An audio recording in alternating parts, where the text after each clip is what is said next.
We only had one day in Rome. One day in a city that has been standing for 1,000 of years. Hindi kami historians. We're just a family. Curious, excited, and grateful to be here. One day, one family. This is our Rome.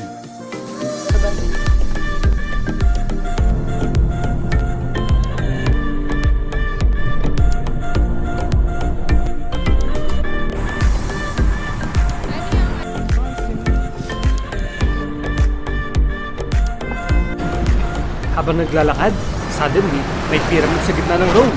Parang mali sa mata, pero totoo.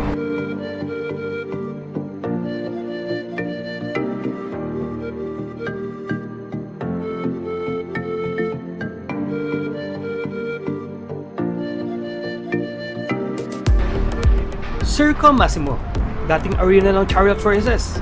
Dito nagsisigawan ng libu-libong tao noon. Ngayon, tahimik na damuhan na lang. Pero kapag tumigil ka saglit, parang maririnig mo pa rin ang sigawan ng kahapon.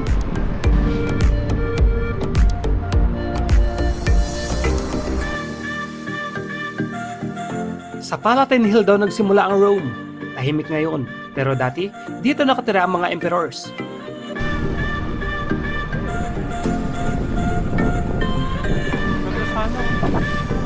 And then, the Colosseum.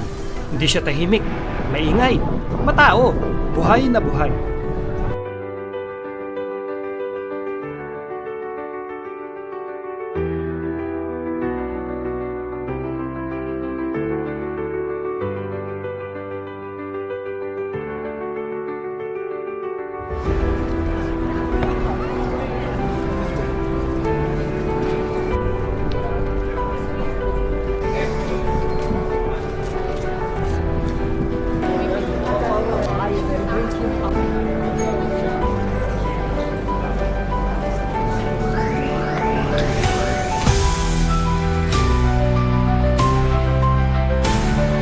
Dito lumaban ng mga gladiators.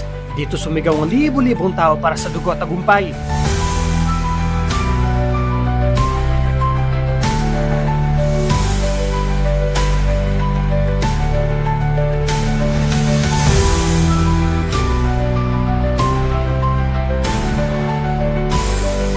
May panahon pa na nasunog to, pero tulad ng Rome, bumangon ulit. At may mga pagkakataon na pinupuno pa nila ito ng tubig. Ginagawang dagat ang arena. May ship barrels mismo sa loob ng Colosseum.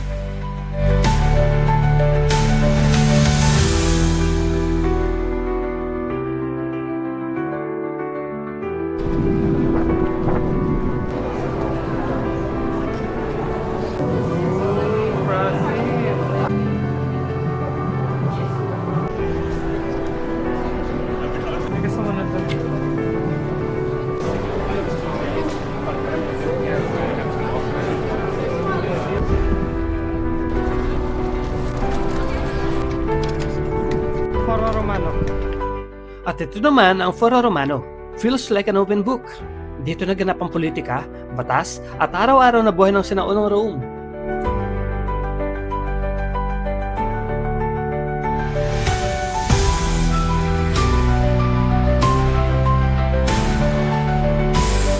Biglang magbabago ang eksena sa Altare della Patria. White, grand, modern. Dito mo makikita ang Old Rome at New Rome sa isang tanawin.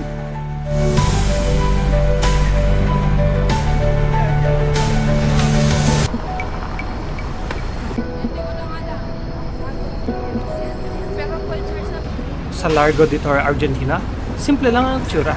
Pero dito pinaslang si Julius Caesar. Ayun. Yung may melon. Melon na siya.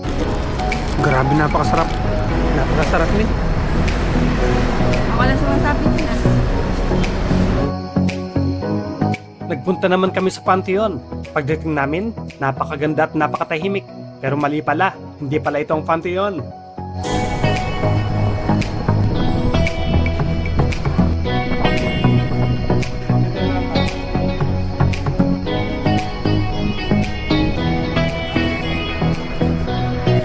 At dahil gutom na, excited kami makita ang Jollibee dito sa Rome.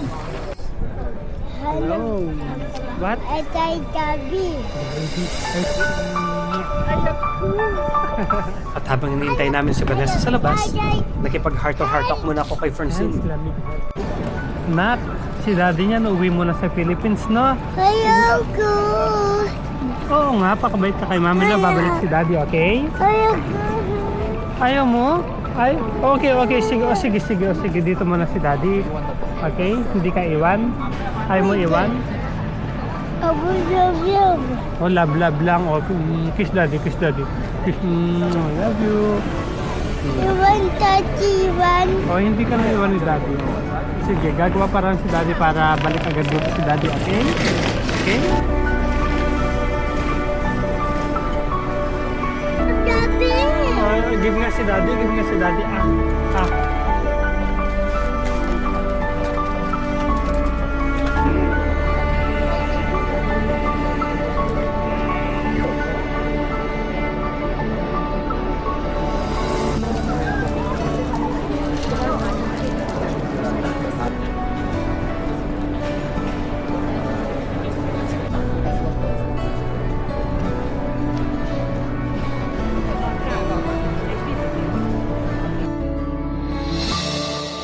At sa huli, narating namin ang Vatican.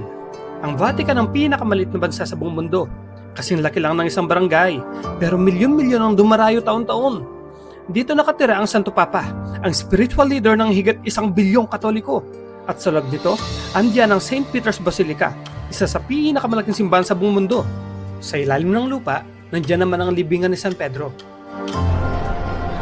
Pardon, para saan?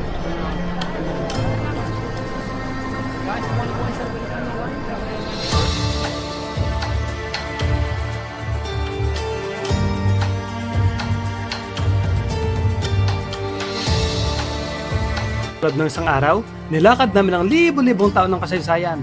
Mga guho ng imperyo, mga simbahan ng pananampalataya, mga kalsadang puno ng kwento.